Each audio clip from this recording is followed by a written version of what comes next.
I lived in a small lakeside community for most of my life, a place full of rustic cabins, gravel roads, and long-standing friendships. A place where, on any given morning, you could hear the soft splash of oars cutting through the lake's still surface, or the rustle of leaves as neighbors walked their dogs in the crisp dawn air. We rarely worried about locking our doors, and there was always someone ready to lend a hand. In short, it was a community that I assumed would be the backdrop of peaceful days forever. That all started to change the year Karen moved in next door. Back then, I didn't know her name, but everyone in our little community noticed her arrival. She came rolling in with her giant moving van, stepping out of the driver's seat with a clipboard in hand, barking orders at the hired movers. I remember standing near my mailbox when she approached me for the first time, her short hair bouncing as she took brisk, determined steps in my direction. Karen's first words to me were, "I hope you don't cook any meat on your property. I'm a vegan, and the smell makes me nauseous." She said it without so much as a hello or a handshake. That should have been my first clue. The entitlement, the immediate assumption that her preferences should take precedence over everyone else's. I honestly thought she was joking for a moment, so I tried to lighten the mood and said, "Well, I do barbecue fish from time to time, and the occasional steak." She gave me a look of utter disgust, then asked if I'd consider seeing the light and going vegan for the sake of the animals. I hadn't even learned her name at that point, but I remember thinking, this woman is going to be a problem. It wasn't just her stance on veganism. People can choose how they live. That was no issue at all. It was her tone, that self-righteous, domineering way she had of speaking. When she finally introduced herself as Karen, she did so with this slow, exaggerated wave of the hand, as if she was doing me a grand favor by offering her name. I told her mine, but she hardly bothered to register it before briskly walking away with a warning. "I'll be keeping tabs on the neighborhood. I don't tolerate any form of animal abuse or murder around me." In the weeks that followed, Karen's presence became more pronounced. She would pace around our quiet community, especially near the small patches of lawn where families liked to grill over the weekends. If she smelled any hint of meat cooking, she'd walk right up to the barbecue station and give unsolicited lectures about the moral horrors of eating animals. She'd say things like, "This is a crime against sentient beings," or "You're all complicit in torture." She often repeated that she was only doing this for our own good, that she was saving us from unknowingly participating in atrocities. People mostly tried to ignore her. It was awkward, but we had never faced a situation where one neighbor was so openly hostile and intrusive about our personal choices. Over time, though, Karen's behavior went from annoying to downright invasive. She started asking folks in the local grocery store about their purchases, peering into their carts to see if there was any meat, fish, or dairy. If she spotted so much as a carton of eggs, she'd start in on them. "Do you realize you're supporting a system that enslaves chickens? Or eggs are just unborn chicks. Do you really want that in your fridge?" Naturally, people became uneasy. Conversations behind closed doors turned to nervous jokes about Karen, the vegan enforcer, but it wasn't just jokes. Over time, I came to realize that most folks were genuinely concerned about her capacity for escalation. She was so intensely focused on policing everyone else's dietary habits and daily activities that it felt like a matter of time before something worse happened. As for me, I had a particular concern that put me in Karen's crosshairs more than most. Fishing had been my lifelong hobby, and I owned a small private lake that sat behind my property. It wasn't big, maybe a few acres of water surrounded by tall pines, but it was something my grandfather had purchased decades ago. I grew up casting lines from its shores, learning from my dad how to bait hooks and reel in a good catch. The fishing wasn't just a pastime. It was part of my heritage, part of the bond one shared with my dad before he passed away. The lake was also strictly on my property. I had a fence, signs, everything to delineate the boundaries. Yet, despite my attempts to keep it private, Karen decided my lake was her newest moral battlefield. It all started when Karen saw me fishing one Sunday afternoon. She marched right up to the edge of my property, where I'd posted multiple private property, no trespassing signs, and started yelling across the fence. "You can't keep all those fish prisoner. They deserve freedom," she screamed. You claim ownership, but they're living creatures. They belong to themselves. I explained that it was a private lake, that fishing was both a tradition and a legal right I had, but Karen was indignant. She insisted that, morally, the lake was hers because she cared about the fish. Caring about them, in her view, gave her some higher moral claim than my actual legal ownership. First, I brushed it off. Maybe she was new to the area and didn't understand how land ownership worked. So, I pointed out my property lines and the signs. But she waved her hand dismissively, as if local laws and posted signs didn't matter when stacked against her personal convictions. The next day, I found that the signs I had posted were torn down. The wood posts had been snapped in half, the metal signs bent and thrown into the brush. I suspected Karen, but I didn't have any direct evidence. Still, it wasn't hard to connect the dots. So, I put up new signs, bigger and more visible. Sure enough, just a few days later, they went missing again. It wasn't just the signs.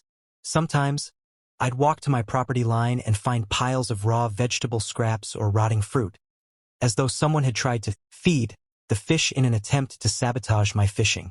It was bizarre and frustrating. I felt like I was under siege for simply enjoying a hobby on my own land. Over time, Karen's obsession reached a new level. She began watching me from her house using binoculars. I noticed her silhouette in her upstairs window, always there whenever I walked outside with my fishing rod. If I dared to grill some fish, I'd catch a glimpse of her behind the fence, eyes peering through the small gaps in the wood. It was unnerving. At first, I tried to just go about my day and not let it get to me. But the harassment didn't stop at silent observation. If I even walked outside with a bag of groceries that might contain meat or fish, Karen would appear seemingly out of nowhere, like she had some sixth sense for flesh detection, as she once boasted. "I can sense the meat aura on your bags," she told me. It was so absurd that it almost made me laugh, if it hadn't been so deeply creepy. She'd make comments like, "I smell blood on your hands," or "Those fish died in agony, and you're going to pay for it eventually." I tried calling the local police multiple times, filing complaints about harassment and trespassing. They would come out, give her a warning, and she'd tone it down for a bit. But then, as soon as the heat was off, she was back at it, maybe even worse than before. She'd follow me to the water and shout from across the fence, or lurk behind the trees on the edge of my property. Felt like I was living under constant scrutiny. The police, for their part, did take my statements, but they seemed hesitant to escalate the situation. It was a small town, and I suspect they hoped the matter would resolve on its own. They told her not to trespass and not to harass me, but Karen always found ways around it. She'd stand right on her property line, nearly tipping over the boundary. She'd call the station to complain about me poaching. She'd claim I was killing innocent animals for sport, trying to present it as something akin to illegal hunting or even borderline sadistic behavior. Still, up until this point, I never fathomed that Karen would actually turn violent. Yes, her actions were intense, and she was arguably obsessed with controlling my life and the lives of other neighbors. She had a loud mouth, a moral superiority complex, and a knack for stirring up drama. But the idea that she would use physical violence, let alone a firearm, never crossed my mind. I mean, she was always preaching about nonviolence, about how important it was to live in harmony with animals. She even claimed that all living beings, including insects, deserved to be spared. But then, as I would soon learn, her idea of nonviolence could be as flexible as her interpretation of property laws. One afternoon, I was fishing near the northern edge of my lake, close to Karen's property line, but still comfortably within the boundaries of my own land. It was a beautiful day. The sun cut through the canopy of pines, making ripples on the water sparkle like tiny gemstones. The quiet had a soothing effect, a reminder of why I'd always cherished this place. Then Karen's voice shattered the silence. "Animal genocide," she shrieked. I reeled in my line, partly out of surprise, partly out of frustration. She stood on her side of the fence, leaning over it like a gargoyle ready to pounce. "What you're doing is a war crime," she yelled. I turned to face her. Her face was red, twisted with anger, her eyes wide and wild. I tried to remain calm, though my heart was starting to pound. "Karen," I said, I've asked you many times not to harass me on my own property. This is my lake. I fish here. It's entirely legal." She pointed an accusatory finger at me. "Legal? You can't hide behind flawed laws. Morally, you're no better than the monsters who violate the Geneva Convention." I blinked. The Geneva Convention? The treaties that govern wartime conduct? This was beyond bizarre. I asked her to leave, to stop trespassing emotionally, if not physically, on my space. But she only grew louder, repeating her nonsense about me being a war criminal. I tried to ignore her and go back to fishing, but she kept spewing her accusations. Eventually, she stormed off, yelling something about, "I'll be back when you least expect it." I stood there, heart pounding, feeling an uneasy combination of anger and genuine anxiety. I'd been dealing with Karen's antics for months, but this was the first time she'd crossed into outright unhinged territory. Equating fishing with war crimes was not only offensive, it was a clear sign that her sense of reality was skewed. The only silver lining was that she eventually left that afternoon, allowing me a few more moments of peace by the water. A few days later, I decided to grill the fish I caught. It was a Saturday, the weather was perfect, and I'd invited 2 friends over for a casual dinner on my porch. We had the grill set up with a small table next to it for seasonings. The aroma of grilled fish wafted through the air, mixing with the scent of pine and fresh lake breeze. We were sharing beers and laughing, trying to ignore the dark cloud Karen had cast over the neighborhood. Then, sure enough, as soon as the fish hit the grill, Karen emerged from behind my fence. My friends saw her before I did. She walked straight onto my lawn, disregarding the no trespassing signs as if they didn't exist. She was trembling with rage, pointing a finger at the grill. "You murderers," she screeched. "How dare you cook those poor fish? They were alive just this morning." I told her firmly that she was trespassing and needed to leave. My 2 friends tried to back me up, telling her that we were simply having a private gathering and that we wanted no trouble. But Karen was in a frenzy. She flailed her arms, accusing me and my friends of being complicit in genocide. Her voice cracked under the weight of her screaming, and she wouldn't calm down. I threatened to call the police if she didn't get off my property. That usually made her back off, if only temporarily. She yelled again, "I am the only one here on the side of justice. You, all of you, are criminals." This time, though, she didn't budge. She just stood there, breathing heavily, her face contorted. I took my phone out and started dialing the police, but before I could complete the call, she hissed something about taking matters into her own hands. Then, in an abrupt turn, she ran off my property, disappearing behind her fence. For a moment, I was relieved. Maybe she'd come to her senses. Little did I know the worst was still to come. The sun was setting on the same day, painting the sky in purple and pink hues. My friends had left earlier, more out of discomfort than anything else. I was left to clean up, trying to shake off the memory of Karen's outburst. A mild headache throbbed at my temples. I stacked the plates, utensils, and leftover fish in a tub on my porch, preparing to take it all inside. Suddenly, I heard rapid, frantic footsteps on gravel. Before I could turn around, Karen was there again, practically sprinting onto my property. At first, I thought she'd come back to yell more. But then I saw the gun. A small handgun, clutched in her trembling hands. My heart lurched into my throat. "Karen, what are you doing?" I asked, my voice trembling despite my attempt to sound calm. This woman, who claimed she couldn't stand violence, was pointing a gun at me. Every fiber of my being wanted to scream or run, but fear rooted me in place. She was shaking so badly that I could almost see the barrel waver in her grip. Her face was a blur of conflicting emotions. Anger, anguish, maybe even a flicker of regret. But the anger won out. "You won't listen," she whispered. "No one will. You all keep killing and killing. I can't let you do it anymore." I kept my hands where she could see them, stepping back as slowly as I could. "Karen, put the gun down. You don't want to do this. You're a vegan. You said you believe in nonviolence, right?" Her eyes flickered. "I am nonviolent," she muttered, voice cracking. "But you're forcing my hand." You're the violent one. You keep ending lives. Fish have families, have feelings. I glanced at the house, wondering if I could make a dash for it. But then everything happened in a blink. Karen squeezed the trigger. The shot rang out, an ear-splitting crack that cut through the evening air. A burning pain tore through my foot. I collapsed, letting out a howl I barely recognized as my own voice. She'd shot me. I lay on the ground, clutching my left foot. Blood seeped between my fingers, staining the gravel a deep crimson. My mind reeled, a blinding shock accompanied by the kind of pain that makes you wonder if you'll ever walk again. I remember hearing my own ragged breathing, feeling the world tilt.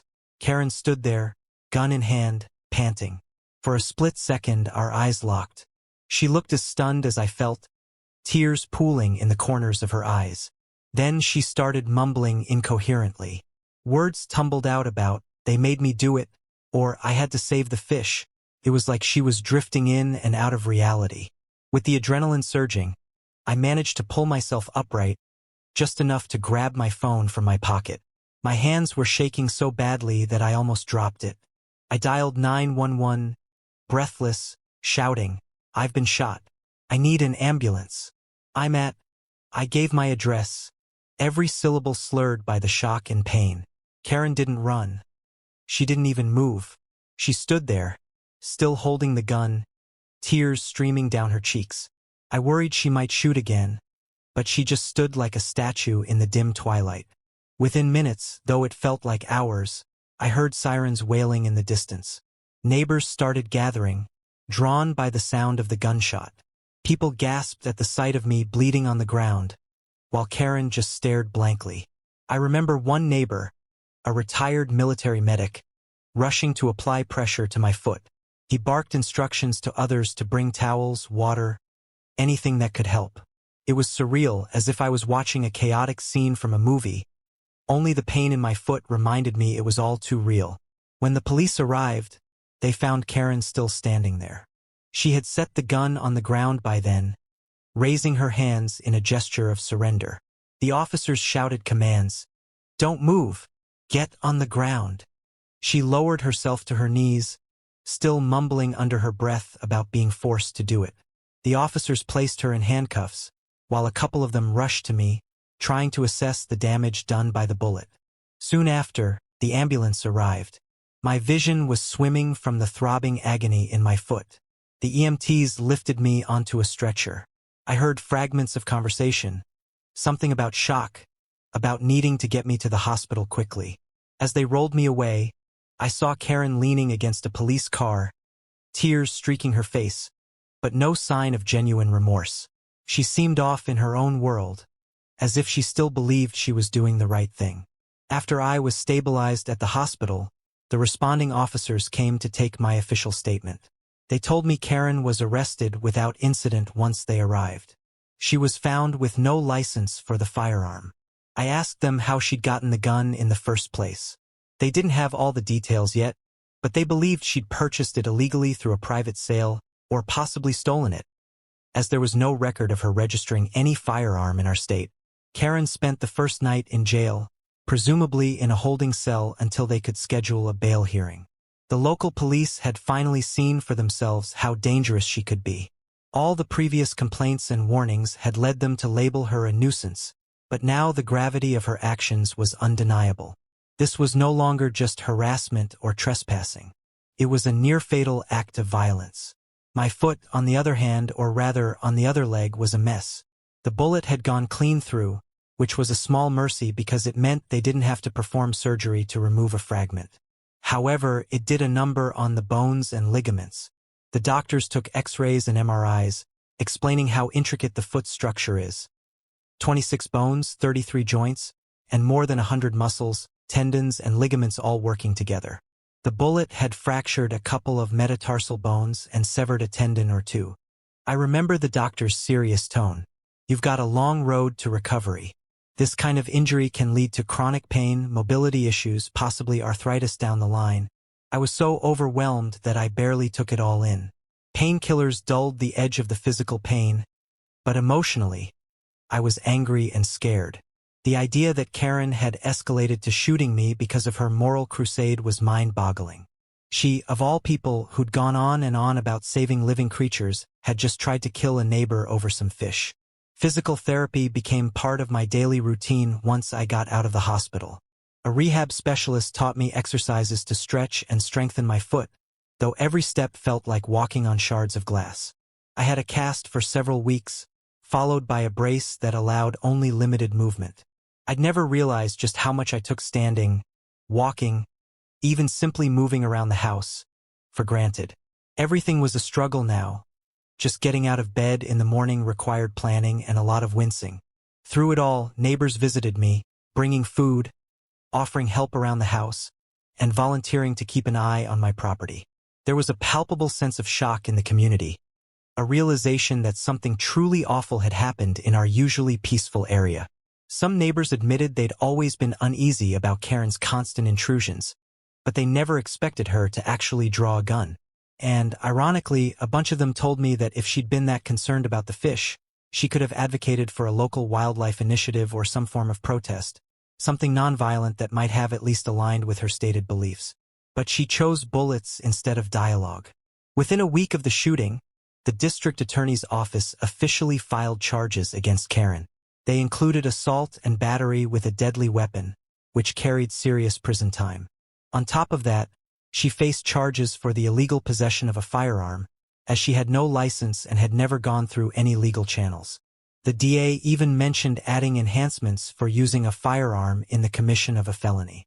I found it strangely comforting to see the system working as it should. There was no ambiguity here.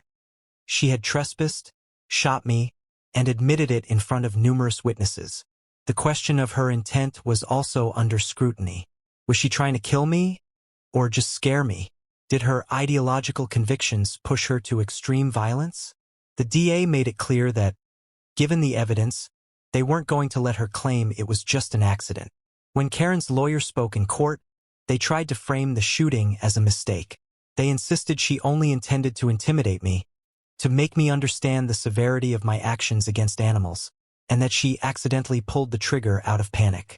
The lawyer even went so far as to say that Karen sought to protect other living beings and didn't realize the gravity of brandishing a firearm. It was a thoroughly unconvincing defense, especially considering the months of documented harassment and threatening behavior. Karen herself was given a chance to speak at one point. She used the courtroom as a platform to rail against me for crimes against nature. She called me a fish butcher in front of the judge. There was no remorse in her voice, no acknowledgement that she had permanently altered my life by injuring me. Instead, she doubled down, painting herself as some sort of warrior for animal rights. She said she had no choice but to take drastic action, because nobody would listen. It was chilling to see how firmly she believed her own rhetoric. Or maybe she was just that manipulative, hoping to craft a narrative that she was forced into violence by my callousness. Her lawyer tried to soften the impact by claiming Karen was emotionally disturbed, suffering from some kind of breakdown at the time of the shooting. But the prosecutor had a field day with Karen's months-long history of vandalizing my property, stalking me, and harassing the neighborhood. It was clear this wasn't a one-time lapse in judgment. It was a pattern of escalating behavior that climaxed in gunfire. After a drawn-out trial, Karen was found guilty. The judge handed down a prison sentence, citing her lack of remorse and the premeditated nature of bringing a firearm onto my property. I could see Karen's face from where I sat in the courtroom. She seemed dazed, like she couldn't believe this was happening to her. For a brief moment, I almost felt sorry for her. How did she let her fanaticism drive her to this point? But any sympathy was overshadowed by the agony I'd gone through, by the endless hours of pain and rehab, by the knowledge that I'd never feel entirely safe in my own home again. The sentencing hearing concluded with the judge condemning her for taking the law into her own hands and endangering my life for something as petty as a disagreement over dietary choices. I heard later that Karen tried to appeal, but the evidence against her was overwhelming. After all, she'd been caught red-handed, literally, by multiple witnesses. While her exact term in prison was never publicly disclosed beyond the initial sentence details, I knew it wouldn't be just a slap on the wrist. She was gone for years, at least, I ended up moving away from the community a few months later. Not because I hated the town. Far from it. But the memories were tainted. Every time I looked at my lake, I felt the phantom pain in my foot. The bullet wound had healed, but some scars never truly fade. The emotional weight of living in a place where you were shot in your own yard is immense. Despite the love I had for that lake, for the quiet mornings on the dock, I knew it was time for a fresh start. As I was packing my boxes, I got a postcard from one of my neighbors. It read, "We miss you, and we hope you find peace wherever you go." I realized that, despite one deranged individual, the rest of that community was still the warm, kind place I'd always known. In a sense, Karen's existence there had been an anomaly, a dark twist in an otherwise peaceful world. I never found out what happened to Karen after her release. Maybe she moved away. Maybe she found a new cause or continued to double down on her old obsessions. Part of me worried she would track me down, but I told myself she wouldn't bother once I was far away, and she had lost her immediate target. Whatever the case, I refused to let her define the rest of my life. And that's the story. Thanks for watching, and I'll see you next time on Tailstrom.